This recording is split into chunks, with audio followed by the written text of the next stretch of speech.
আচ্ছা, আপনাদের ওখানে কি বৃষ্টি হচ্ছে? আর বৃষ্টির দিনেই কি ইচ্ছে করে একটু পকোড়া খেতে? তাহলে এই রেসিপিটি কিন্তু অবশ্যই বানিয়ে ফেলুন, এই বাঁধাকপির পকোড়া।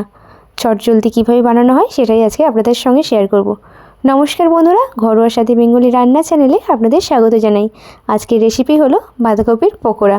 তো চলুন কীভাবে করেছি সেটাই দেখাই। বাঁধাকপির পকোড়ার জন্য আমি নিয়েছি একটু পেঁয়াজ কুচি, নিয়েছি একটু রসুন কুচি, আর নিয়েছি কাঁচা লঙ্কা কুচি, আর নিয়েছি বাঁধাকপি। তো সেটাকেই ভালো করে আগে লবণ দিয়ে মাখিয়ে রেখেছিলাম। তারপরে একে একে পেঁয়াজ কুচি, রসুন কুচি আর দিয়ে দিলাম কাঁচা লঙ্কা কুচি, দিয়ে ভালো করে একটু মাখিয়ে নেব। আর দিলাম পরিমাণ মতো লবণ। যেহেতু আমি আগেই বাঁধাকপিতে লবণ দিয়ে মাখিয়ে রেখেছিলাম, তার জন্য একটু অল্প সামান্যই কিন্তু লবণটা দিয়েছি। তারপর ভালো করে কিন্তু 5 থেকে 10 মিনিট আমি এটাকে আগেই মাখিয়ে রেখে দিচ্ছি। সন্ধেবেলা স্ন্যাক্সের জন্য এটি কিন্তু একটা দারুণ রেসিপি। 1 কাপ চা, তার সঙ্গে এই গরম গরম পকোড়া।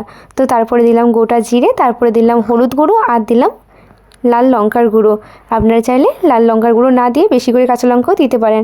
তো আমি একটু ভালো স্বাদের জন্য লঙ্কার গুঁড়োও অ্যাড করেছি। তারপরে দিলাম পরিমাণ মতো বেসন। আপনারা চাইলে কিন্তু কর্নফ্লাওয়ার দিয়েও করতে পারেন, কিন্তু বেসন দিয়ে আমি আপনাদের করে দেখাচ্ছি। আর এটা করব একদম পেঁয়াজির আকারে। তো কিভাবে করছি সেটাই শেয়ার করছি। আর যেহেতু আমি লবণ মাখিয়েছিলাম, তাই আগে থেকেই জল বেরিয়ে গেছিলো, যার জন্য আমাকে কিন্তু কোনো জল দিতেই হয়নি, শুধুমাত্র বেসন দিয়ে ভালো করে মাখিয়ে নিয়েছি। তারপরে গ্যাসে কড়াই বসিয়ে দিয়েছি এবং তার মধ্যে দিয়ে দিলাম অল্প পরিমাণে সাদা তেল, কারণ এটি আমি কম তেলেই করে দেখাবো। আমরা যেমন পেঁয়াজি করি ঠিক তেমনভাবেই কিন্তু এটি আমি করে নিচ্ছি। ছোটো ছোটো করে তেলের মধ্যে ছেড়েও দিয়েছি। আপনারাও কিন্তু এইভাবেই করবেন। আর এটি খেতে কিন্তু দারুণ হয়। আর লো টু মিডিয়াম ফ্লেমেই কিন্তু এটি করতে হবে। এক একে করে আমি তেলের মধ্যে সব দিয়ে দিচ্ছি। এক পাশ ভালো করে ভাজা হয়ে গেলেই কিন্তু আমি উল্টে নেব, আর অন্য পাশটা দিয়ে দেবো ভালোভাবে ভাজার জন্যে। আর লো টু মিডিয়াম ফ্লেমেই কিন্তু এটি করতে হবে।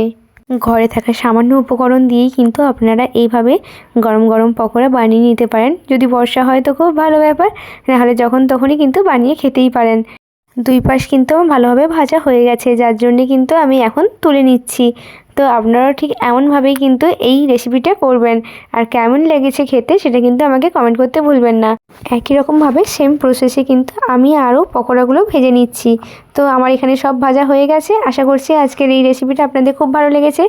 যদি ভালো লেগে থাকে তাহলে বাড়িতে কিন্তু অবশ্যই ট্রাই করবেন। আর আমার এই রেসিপিটা যদি আপনাদের সত্যি ভালো লেগে থাকে তাহলে কিন্তু লাইক, কমেন্ট, শেয়ার এবং সাবস্ক্রাইব করতে ভুলবেন না। দেখা হবে নতুন একটি রেসিপি নিয়ে। সবাই ভালো থাকবেন, সুস্থ থাকবেন। ধন্যবাদ।